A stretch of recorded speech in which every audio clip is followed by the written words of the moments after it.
Ngayong araw nga mga mare ay naisip ko nga na maglinis nga dito sa aming munting sala dahil nga bukod nga sa makalat dito ay napakarami na nga ding alikabok. At kung mapapansin nyo nga din mga mare na wala na nga dito yung isang sofa namin dahil nga inakyat ko na sa second floor. Bali nilipat ko nga muna yung electric fan dito nga malapit kay Ethan mga mare at para nga makapagsimula na nga din ako sa pagpupunas nga nitong aming bintana. Inurong ko nga din muna ito nga palang 4-layer na cabinet mga mare at para nga matanggal ko nga din itong kortina. Dahil kita nyo naman mga mare na natanggal na nga pala itong isang kortina ko nga dito na nakadikit nga lang. Blackout curtain nga pala yan mga mare pero dinidikit nga lang dahil nga ito nga palang kortina na nilalagay ko nga dito sa aming bintana manipis nga lang yan. Kailangan din kasi talaga mga mare na naka-blackout curtain nga kami dito nga sa baba dahil nga gawa nga din ng aircon at saka nakaharap din kasi sa amin yung araw mga mare pagka nga umaga. Kaya yung dinidikit nga muna na blackout curtain mga mare yung binili ko nga pansamantala at saka na nga lang ako mag-i-invest sa talagang blackout curtain. Hindi rin naman halata mga mare at hindi rin naman pangit tignan pagka nga nakalagay na nga dito yung aming kortina kaya okay na nga to. Anyways mga mare, bali tinali ko nga muna itong blackout curtain namin at para nga mapunasan ko nga din itong bintana tapos binuksan ko na nga din. Isa nga din sa dahilan mga mare kung bakit hindi ko nga araw-araw binubuksan ito nga palang bintana namin dito dahil nga ito nga dalawang dulo na napakahirap nga buksan at napakahirap nga din isara.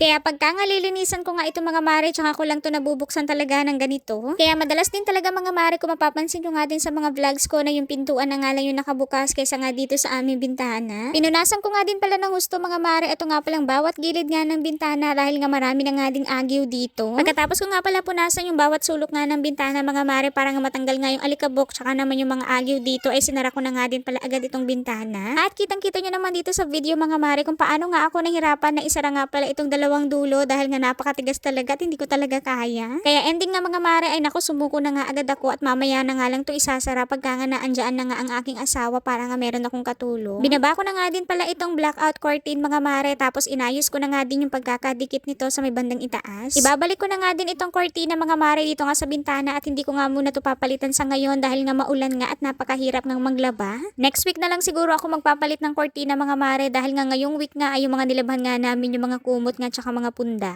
Pagkatapos ko nga pala na ibalik yung kortina mga mare pinunasan ko naman itong 4-layer na drawer namin dahil nga kita nyo naman diba at napakarami na ding alikabok dito. Tinanggal ko nga din yung bawat layer neto mga mare at para nga mapunasan ko nga din yung husto yung mga ilalim niya dahil nga kita nyo naman diba at nasa ilalim talaga yung mga alikabok niya. Bale, ito nga palang 4-layer na drawer mga mare ay dito ko nga pala nilalagay yung mga ibang gamit ko nga tapos yung isang layer nga dito ay pinaglalagyan ko nga ng mga damit nga ni Ethan na pang bahay. Dahil alam nyo naman mga mare pagka nga nasa toddler stage pa nga lang nako talagang mayat maya talaga ang palit nga niya ng damit tsaka namang shorts kaya naman yung isang layer nga dyan ay pinaglagyan ko na nga lang ng damit niya at para nga hindi na nga din ako mayat maya akit sa taas. Pagkatapos ko nga pala mapunasan itong 4-layer na drawer mga mare ay nagwalis na nga din pala ako dito nga sa may gilid at para nga maibalik ko na nga din to. Inayos ko na nga din yung pagkakalagay nitong kortina mga mare at para nga hindi nga rin kita yung blackout curtain sa likod. Ito namang center table namin mga mare ay dito ko nga muna nilagay sa may gilid nga na aking working table dahil nga dito ko nga pala nilagay itong printer tsaka naman itong laminating machine. Pinunasan ko na nga din pala itong printer mga mare tsaka naman itong center table sa may ilalim dahil nga naandito nga yung ibang alikabok. Kailangan kasi talaga mga mare nakatabi nga itong printer dito nga sa aking working table dahil nga pagka nga nagpiprint ay kailangan nang isaksak yung USB cord dito nga sa laptop. Pinagpatuloy ko na nga din yung pagpupunas mga mare hanggang dito nga sa aking working area dahil nga maalikabok na nga din itong aking laptop. Tinanggal ko nga pala yung nilalagay ko dito mga mare na pangsapin nga sa aking working table dahil nga lalabhan ko nga yun. Pagkatapos ko nga dito sa working area ko mga mare ay dito naman ako next sa mailalim nga ng hagdanan kung saan nga nakapwesto itong aming sofa bed. Pinaakyat ko na nga pala sa second floor mga mare yung dating ng sofa na nakalagay nga dito sa may gilid at para nga mas tumuwag nga dito sa area na to dahil nga naisip na naman ni Ethan na ilabas nga yung mga laruan niya dyan. Next ko naman inayos mga mare dito nga pala sa may bandang TV area namin dahil nga dito nga din pala nakapwesto ito nga palang 4-layer na metal rack namin. Inayos ko nga din yung mga school supplies na paninda ko dito mga mare dahil nga kanina nga ay merong bumili kaya medyo makalat nga sila. Pinunasan ko nga din yung mga nakalagay nga dito sa 4-layer na metal rack mga mare tapos dinamay ko na nga din pala itong shoe cabinet. Pagkatapos ko nga pala mapunasan yung ibabaw nga ng shoe cabinet mga mare ay bigla ko nga naalala na meron nga pala akong floating shelves dito sa ibabaw ng TV. Kaya pinunasan ko nga muna itong floating shelves mga mare tapos binago ko na nga din yung date dito dahil nga Sabado nga pala sa araw na to. Pinagpag ko na nga din pala mga mare pati nga pala itong artificial plants na nilagay ko dito dahil nga medyo maalikabok na din. At syempre mga mare dinami ko na nga din sa pagpupunas ito nga palang ibabaw ng TV namin dahil nga nakita ko nga na marami na nga din palang alikabok dito at hindi ko lang talaga madalas mapansin. Tissue lang din pala ginagamit ko madalas mga mare pagpunas nga dito sa area na to dahil nga mas maganda din talaga pagka nga tissue nga lang din yung ginagamit. Pati nga itong wall decor ko dito sa likod nga ng kitchen cabinet mga mare ay palagi ko nga din talagang pinupunasan to pagka nga pinupunasan ko nga nga din yun dito nga sa may bandang TV area. Hindi ko rin talaga to madalas magawa mga mare at hindi ko talaga to araw-araw ginagawa dahil nga madalas talaga ang ginagawa ko lang araw-araw ay magwalis nga lang ng sahig. Itong ganitong paglilinis nga mga mare ay madalas talaga every 2 weeks ko to nagagawa. Minsan nga talaga umaabot ng 3 weeks. Dahil yung everyday ko lang talaga na ginagawa dito sa loob ng bahay mga mare, madalas talaga yung mga kailangan lang din talagang gawin yung paghuhugas, pagluluto, tsaka pagwawalis lang. Anyways mga mare, ito na nga pala yung kinalabasan na paglilinis ko nga ulit dito sa aming munting sala. At kung meron nga kayo nagustuhan dito nga sa mga gamit ko nga sa may sala mga mare, na kung mag-comment lang kayo at para nga mabigay ko nga sa inyo yung link. Dahil sa mga hindi pa nga po nakakaalam na halos lahat nga po ng gamit namin dito ay sa online ko lang nabili.